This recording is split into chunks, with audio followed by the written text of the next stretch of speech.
Welcome to StopFake, the place where we set the record straight on disinformation about Ukraine. I'm Marko Suprun with this week's edition of Dissected Fakes and Manipulations. This week we present a fake about land reclamation, another about an American cargo ship destroying a Ukrainian pier, and we look at Ukrainian Hungarian relations being held hostage to disinformation and electioneering. So let's get to it. Scores of Russian media reacted with condescension to Ukraine's State Border Guard Service announcement about returning land near the border with Hungary to Ukrainian state control. Russian newspaper Expert ironically declared that Ukraine increased its own territory. Russia's NTV television channel, in a peak of sarcasm, declared Ukraine's Border Guard Service proudly announced something that sounds a bit absurd. A part of the border with Hungary has been returned to Ukrainian state ownership. But Ukraine did not increase its territory. Illegally privatized plots in the border zone are being returned to the state ownership through the courts. Ukraine's Border Guard Service has returned 34 such plots, totaling an area of 132 hectares or 326 acres, back to the state land registry. Another 70 plots are being adjudicated by the courts, the Border Guard Service said. Returning these plots into public ownership is aimed at strengthening control over the Ukraine-Hungary border.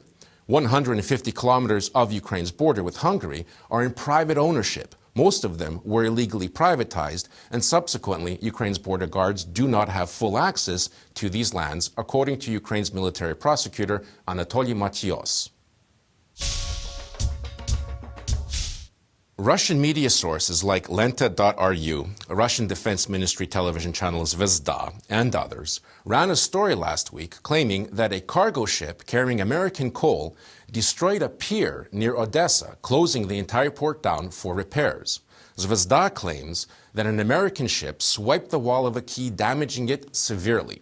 As a result, the port is closed, shutting down cargo deliveries for up to a year, which is bound to have serious consequences for Ukraine, writes Zvezda.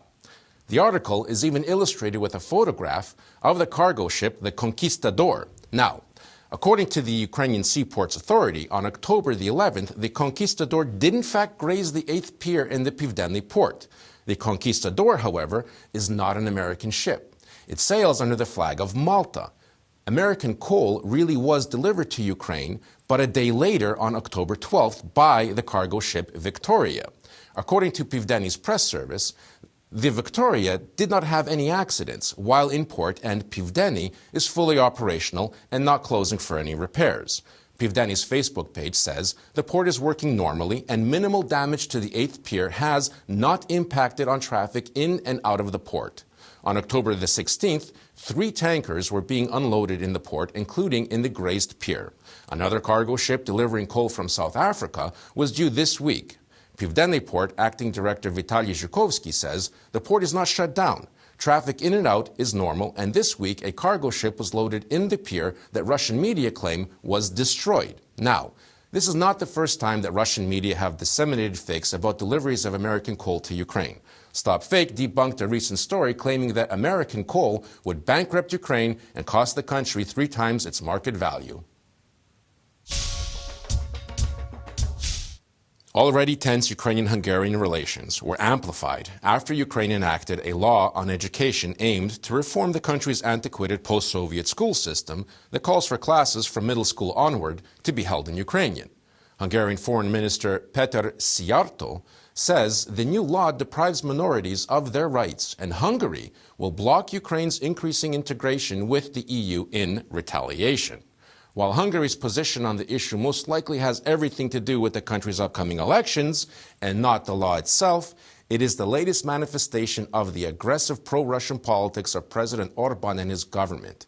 On October 13th, a demonstration was held in Budapest beside the Ukrainian embassy calling for self-determination for Transcarpathia, the western region of Ukraine that has a 150,000-strong Hungarian minority. This figure is based on Ukraine's 2001 census. The Ukrainian Foreign Ministry immediately responded with an official note of protest. The demonstration was organized by the far-right Hungarian party Jobbik, says Transcarpathia spokesman Jaroslav Halas. The party lags behind Hungarian President Orbán's Fidesz party in the polls, and such demonstrations are an attempt to boost its ratings, he says. Until 2014, a European MP from Jobbik maintained an office in Transcarpathia. Its office was closed because of its constant calls for Transcarpathia to become a part of Hungary, an idea that very few ethnic Hungarians living in Ukraine actually support, Hala says.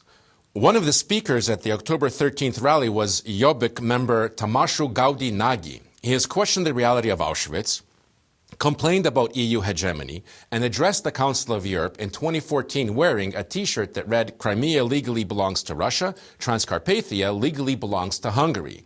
He sported the same T-shirt at last week's anti-Ukrainian demonstration. Now, the sparsely attended rally was completely ignored by reputable Hungarian media. Russian media, however, gave the event pride-of-place coverage. Lenta.ru, Gazeta.ru, and the Russian Defense Ministry site Zvezda all ran stories on the rally. Ukrainian activists held their own rallies in front of Hungary's embassy and consulates in Ukraine, calling on Hungarian politicians not to meddle in Ukrainian internal affairs. Ukraine's Hungarian community, Deputy Chairman Tibor Tompa, said the vast majority of Ukrainian Hungarians feel that Transcarpathia should remain a part of Ukraine. Russian media often write fakes about Transcarpathian separatism, claiming that other regions of Ukraine want to go the way of Crimea and that Ukrainian authorities oppress the Hungarian minority. That's it for this week. You can find much more dissected disinformation as well as useful tools for spotting fakes on the StopFake website. Be vigilant, look out for fakes, and if you spot any disinformation about Ukraine, send it to us for a truth autopsy. I'm Marko Suprun, and this is StopFake. Thanks for watching.